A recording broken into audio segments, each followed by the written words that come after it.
Mars. It stopped 250 miles above our planet. We called them the Others, throwing the world into chaos, laying everything to waste. Eliminating anyone who दोस्तों, क्या होगा अगर आपके शहर में एक एलियन शिप आ जाए और वो एलियन धरती पर से सभी इंसानों को खत्म करना चाहते हो? इसके लिए वो 5 अलग अलग तरह के वेव्स को क्रिएट करें, इंसानों को 5 अलग अलग तरीके से मारे। दोस्तों, आज हम हॉलीवुड की एक ऐसी ही जबरदस्त मूवी को एक्सप्लेन करेंगे जिसका नाम है द फिफ्थ वेव, मतलब 5वीं लहर। इस मूवी की शुरुआत में हम एक लड़की को जंगल में गन लेकर भागते हुए देखते हैं जिसका नाम केसी है।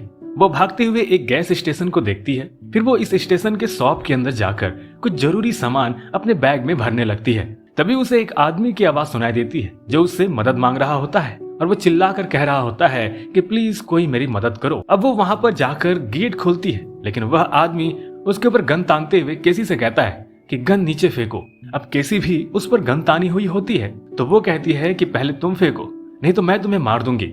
इसके बाद वह आदमी केसी की बात को मान लेता है और अपने गन को नीचे रख देता है।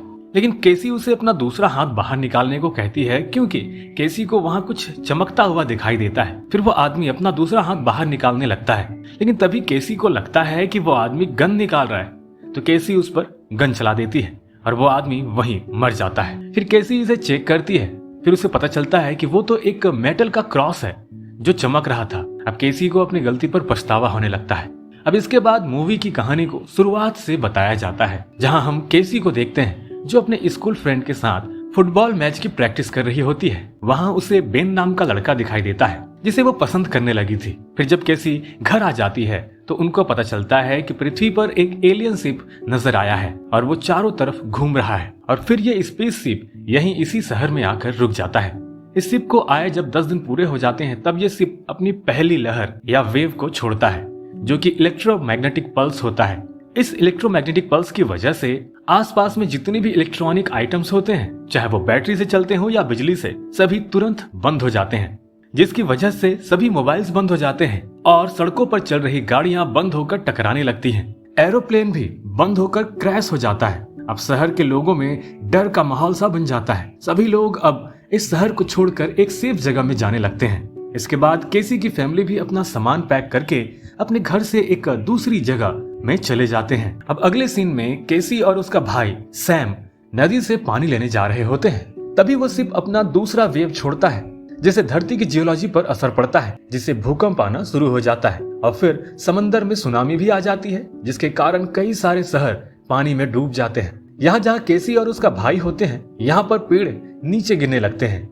फिर वहां से वो लोग बचकर एक सेफ जगह पहुंचते हैं। अब केसी समझ जाती है कि वह ज्यादा दूर तक नहीं भाग पाएंगे, इसलिए वह दोनों एक पेड़ पर चढ़ जाते हैं और सुनामी खत्म होने तक वहीं बैठे रहने का फैसला करते हैं। और धीरे धीरे वह सुनामी पूरे शहर में तबाही मचा देती है, जिससे बहुत सारे लोगों की मौत हो जाती है। इसके बाद एलियन अपना थर्ड वेव छोड़ता है, जिसमें वो पक्षियों के जरिए एक वायरस फैला देता है, जिसमें भी बहुत सारे लोगों की मौत हो जाती है। केसी की मॉम, जो कि एक डॉक्टर थी, उनकी भी इस वायरस की वजह से मौत हो जाती है। दूसरे सीन में हम देखते हैं कि केसी के डैड और उसका भाई अपना सामान पैक कर रहे थे। इसके बाद केसी, उसका भाई और उसके डैड रिफ्यूजी कैंप की तरफ चल पड़ते हैं। कैंप तक पहुंचते हुए उन्हें शाम हो जाती है। अब रात को केसी के डैड केसी को साइड में ले जाकर उसे एक गन देते हुए कहते हैं कि तुम इसे हमेशा अपने साथ रखोगी और इस बारे में किसी को बताओगी भी नहीं, और जब तुम्हारी जान को खतरा होगा और तभी तुम्हें इस गन का इस्तेमाल करना है। अब अगले दिन एयरपोर्ट से कुछ जवान उस कैंप में आते हैं। अब यहाँ पर कर्नल वॉच उन सभी लोगों से बोलता है कि हम लोग पीटरसन एयरफोर्स से आपकी मदद करने के लिए आए हैं। ये सुनकर यहाँ मौजूद सभी लोग बहुत ही ज्यादा खुश हो जाते हैं। वो कहता है कि हम सबसे पहले बच्चों को यहाँ से लेकर जाएंगे। इसके बाद वो लोग बच्चों को गाड़ी में बैठाकर वहाँ से किसी दूसरी जगह शिफ्ट करने लगते हैं। केसी और सैम भी उस बस में बैठे होते हैं। तभी सैम का एक टेडी बेयर खिलौना बाहर छूट जाता है और फिर सैम जिद करते हुए केसी से बोलता है कि अगर आपने मेरा टेडी बेयर मुझे लाकर नहीं दिया तो मैं नहीं जाऊंगा। इसके बाद केसी ना चाहते हुए भी उस खिलौने को लाने चली जाती है और इधर वो बस वहाँ से जाने लगती है। केसी बहुत कोशिश करती है पर वो बस तक नहीं पहुँच पाती और बस वहाँ से चला जाता है। और अब केसी और उसका भाई दोनों अलग अलग हो जाते हैं। इधर सभी बड़े लोगों को एक कमरे में बंद कर दिया जाता है, जहाँ पर कर्नल उनसे कहता है कि एलियंस ने फोर्थ वेव भी छोड़ दिया है, जिसमें एलियंस अब इंसानों के रूप में इंसानों के साथ रहना शुरू कर दिए हैं। बच्चों में इसकी पहचान आसानी से हो जाती है, पर बड़ों में यह पहचान करना बहुत ही ज्यादा मुश्किल हो जाता है कि कौन एलियन और कौन इंसान। इसलिए हम आप सभी का टेस्ट करने वाले हैं। यह सुनकर एक आदमी वहां से जाने की कोशिश करता है और सोल्जर से भिड़ जाता है। यह सब कुछ अब केसी भी देख रही होती है, जिसे उसके डैड इशारे से छुप जाने को कहते हैं। अब कर्नल की यह बात सुनकर बाकी सभी लोग भी थोड़ा घबरा जाते हैं और वहां से बाहर निकलने के लिए हंगामा शुरू कर देते हैं। लेकिन तभी एक आदमी उन जवानों पर फायरिंग शुरू कर देता है, जिसके बाद वो सोल्जर्स भी उन पर फायरिंग करने लगते हैं और वहां पर मौजूद सभी आम लोगों को मार देते हैं। थोड़ी देर बाद केसी डरते हुए उसी जगह अपने डैड को देखने पहुंचती है और वहां पर उसके डैड की भी फायरिंग में मौत हो चुकी थी। यह देखकर केसी रोने लगती है और वहां से एक गन उठाकर भाग जाती है और भागते हुए वो गैस स्टेशन का वही सीन दिखाया जाता है। फिर यहाँ से मूवी कंटिन्यू चलता है। इसके बाद हम देखते हैं आर्मी कैंप, जहां बच्चों को अलग अलग जगहों से लेकर आए होते हैं, जिनमें बेन भी होता है, जिसे केसी स्कूल के टाइम में पसंद किया करती थी। जब बेन को डॉक्टर के पास लाया जाता है तो वो डॉक्टर उसे बताती है कि एलियंस अब इंसानों के दिमाग पर कब्जा करके इंसानों को ही मार रहे हैं। हम चाहते हैं कि तुम बच्चे अब से हमारे सोल्जर्स बनो। अब डॉक्टर उसके गर्दन में मशीन द्वारा एक ट्रैकिंग डिवाइस डाल देती है और उसे बोलती है कि अब हम तुमको ट्रैक कर सकते हैं। और इसके बाद वो हर एक बच्चे के साथ ऐसा ही करते हैं और उनके गर्दन में भी वो ट्रैकिंग डिवाइस डाल देते हैं। इसके बाद कर्नल उन सभी बच्चों से कहता है कि तुम बच्चों को अब स्ट्रांग बनना होगा, क्योंकि 5वीं लहर कभी भी आ सकती है, तुम्हें तैयार रहना होगा। अब इसके बाद हम केसी को देखते हैं, जो अभी हाईवे पर पहुंची है। अब थोड़ा आगे बढ़ने पर उसे डेड बॉडीज दिखाई देते हैं, जिनकी अभी हाल ही में मौत हुई है और उन्हें देखकर केसी समझ जाती है कि यह जगह खतरे से खाली नहीं है। तभी वहां पर एक ड्रोन आ जाता है और केसी पर हमला करना शुरू कर देता है और इसी फायरिंग के दौरान एक गोली केसी के पैर में भी लग जाती है, जिससे वह वहीं पर गिर जाती है। लेकिन समय रहते केसी एक कार के नीचे छुप जाती है और बहुत घबरा जाती है, लेकिन वो किसी तरह वहां से बचकर निकलती है। लेकिन कुछ ही दूर जाने के बाद वह गिर जाती है और वहीं पर बेहोश हो जाती है। इधर हम कर्नल को देखते हैं, जहां पर वह सभी बच्चों से कह रहा होता है कि इस वक्त तुम सबको देखकर मुझे गर्व हो रहा है कि तुम सब योद्धा हो, सबसे मजबूत योद्धा, जिनकी आज हमको सख्त जरूरत है। और साथ ही वो कहता है कि हमारे इंटेलिजेंस का मानना है कि वो एलियन आज इंसानों पर आखिरी हमला करने वाले हैं और कोई नहीं जानता है कि वो हमला कब और कैसे होगा। अगर वो एलियंस कामयाब हो गए तो इसके बाद कोई भी हमला नहीं होगा, क्योंकि इंसानों का इस धरती से नामो निशान मिट जाएगा। इसलिए आखिरी हमला होने से पहले हमें लड़ना होगा और हमें अपना बदला लेना होगा। इसके बाद उन सभी बच्चों को ट्रेनिंग देना शुरू किया जाता है और इसके बाद हम केसी को देखते हैं, जिसे अब होश आ चुका है और वो डरते हुए इधर उधर देखती है और सोचती है कि अभी मैं कहां पर हूं।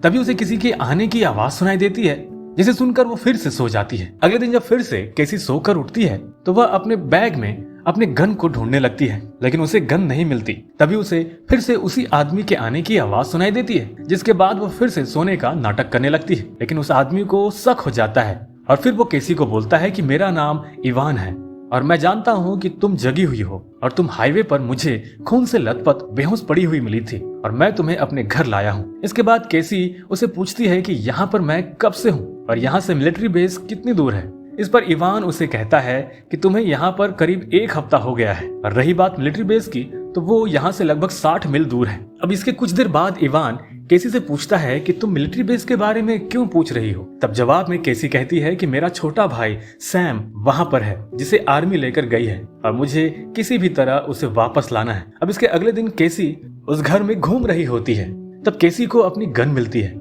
जिसे इवान ने छुपा कर रखा था। इसके बाद केसी को इवान पर शक होने लगता है और फिर केसी अपना सामान पैक करके वहां से बिना बताए भाग जाती है और वो थोड़ी ही दूर जा पाती है कि इवान उसे पकड़ लेता है और एक ड्रोन को देखकर वह वहीं पर छुप जाता है। इसके बाद वो उसे लेकर वापस घर आ जाता है। केसी उस पर चिल्लाते हुए बोलती है कि तुमने मेरी गन क्यों छुपाई थी। अब बहुत ही बहस करने के बाद वो दोनों डिसाइड करते हैं कि वो दोनों सुबह सैम को बचाने मिलिट्री बेस की तरफ निकल जाएंगे। अब इधर हम बेन और बाकी बच्चों को देखते हैं जो कुछ ट्रेनिंग ले रहे थे। तभी वहां पर एक लेडी आती है और बेन से बोलती है कि कर्नल वॉच तुम्हें बुला रहे हैं। अब बेन कर्नल के पास जाता है, जहां कर्नल उससे कहता है कि उन्होंने लगातार बड़े शहरों पर हमला करना शुरू कर दिया है और वो उसे एक हेलमेट देते हुए कहते हैं कि इसके द्वारा तुम्हें अपने दोस्तों और दुश्मनों की पहचान हो जाएगी, क्योंकि वो एलियंस बिल्कुल इंसानों की तरह दिखते हैं। ऐसे खाली आंखों से देखने पर हम उन एलियंस को पहचान नहीं पाएंगे। तो अगर इस हेलमेट से तुम्हें ग्रीन दिखे तो समझो वो एक एलियन है। इसलिए हम कल रात 4 स्क्वाड को इस हेलमेट को टेस्ट करने के लिए भेज रहे हैं, जिस मिशन में तुम्हारी स्क्वाड भी शामिल है और पूरी स्क्वाड को वापस से सही सलामत लाना तुम्हारी जिम्मेदारी है। और फिर इसके बाद चारों स्क्वाड को प्लेन के जरिए रवाना कर दिया जाता है। इधर केसी का भाई सैम बेन की स्क्वाड में शामिल था, लेकिन बेन उसे लेकर जाना नहीं चाहता, इसलिए वो उसे वहीं छोड़ देता है।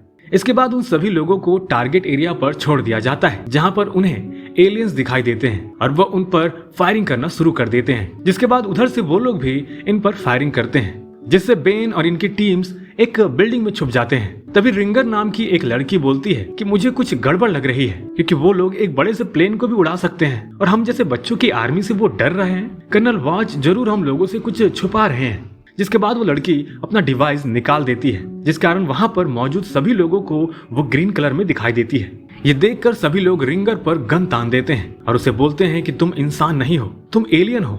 इस पर रिंगर बोलती है कि गन नीचे करो, मैं एलियन नहीं हूँ। अगर मैं एलियन होती तो तुम लोगों को बहुत पहले ही मार चुकी होती। ये सब देखकर बेन भी अपना डिवाइस निकाल देता है, जिससे वो भी बाकी लोगों को ग्रीन दिखाई देने लगता है और वो सभी बेन को देखकर डर जाते हैं और उस पर अपना गन तान देते हैं। अब बेन उन सभी को समझाते हुए बोलता है कि सभी लोग अपने गन नीचे करो, रिंगर और मैं एलियन नहीं है और जो लोग हम पर फायरिंग कर रहे हैं वो लोग भी एलियन नहीं है। कर्नल वॉच ने हम सभी से झूठ बोला है, क्योंकि ग्रीन का मतलब एलियन नहीं होता, इंसान है। ये हेलमेट और ट्रैकर सब कुछ बकवास है, सब कुछ फेक है और शायद कर्नल वॉच और उसकी सारी टीम इंसान नहीं एलियंस हैं। इसके बाद बाकी के सभी लोग अपने डिवाइस को निकाल कर फेंक देते हैं और बैन उन सभी से कहता है कि मुझे वहां पर वापस जाना होगा, क्योंकि मैंने सैम को वहीं पर छोड़ दिया है। और वो अपना ट्रैकर वापस लगाते हुए उनसे कहता है कि मुझे ऐसी जगह गोली मारो जिससे मैं जिंदा रहूं और उन लोगों को मुझ पर शक भी ना हो। इसके बाद हम केसी और इवान को देखते हैं, जो एक गाड़ी में सो रहे थे। तभी इवान को वहां कुछ लोगों के आने का एहसास होता है और वह बाहर जाकर देखने लगता है और तभी वहां पर 2 लोग आते हैं और वो इवान से फाइट करने लगते हैं। इवान उन लोगों को बहुत मारता है और केसी से कहता है कि भाग जाओ, लेकिन केसी वहीं पर रुककर इवान को फाइट करते हुए देखती है, क्योंकि वो समझ जाती है कि इवान कोई आम इंसान नहीं है। थोड़ी देर बाद केसी इवान के ऊपर गन तान देती है और उससे पूछती है कि आखिर तुम हो कौन। इस पर इवान उससे कहता है कि अगर मुझे तुम्हें मारना होता तो मैं तुम्हें कब का मार चुका होता, लेकिन जब मैं तुमसे मिला तो मुझे तुमसे प्यार हो गया और अब मैं सैम को ढूंढने में तुम्हारी मदद करना चाहता हूँ। लेकिन कैसी उसकी बात को नहीं सुनती, क्योंकि इवान खुद एक एलियन है, तो केसी भला उसके बातों पर कैसे यकीन करती। और फिर वो इवान को बोलती है कि अगर तुमने मेरा पीछा किया तो मैं तुम्हें मार दूंगी। अब इसके बाद केसी एक सड़क में आ जाती है और वहां पर उसे वो बस मिलती है जिसमें बच्चों को ले जाया जा रहा था, तो केसी भी उसमें बैठ जाती है। अब ये बस इनको उसी कैंप में लेकर आती है जहाँ अब केसी का चेकअप किया जाता है और वहीं एक लेडीज उनके गले में एक डिवाइस लगा देती है और फिर और भी कई सारे चेकअप करने वाली होती है, पर तभी केसी उस ऑफिसर को मार देती है। इधर हम बेन को देखते हैं, जिससे कर्नल कुछ पूछताछ कर रहे थे और उससे कहता है कि वहां पर आखिर हुआ क्या। इस पर बेन कहता है कि वहां पर बहुत बुरा हुआ, हम लोगों को चारों तरफ से घेर लिया गया था। हमने छुपने की बहुत कोशिश की, मगर छुपने से पहले ही हमारे बाकी साथी मारे गए। लेकिन कर्नल समझ जाता है कि बेन झूठ बोल रहा है और वो कहता है कि चलो हम एक डील करते हैं, तुम मुझे सच बताओ, इसके बदले में मैं तुम्हें कुछ बताऊंगा।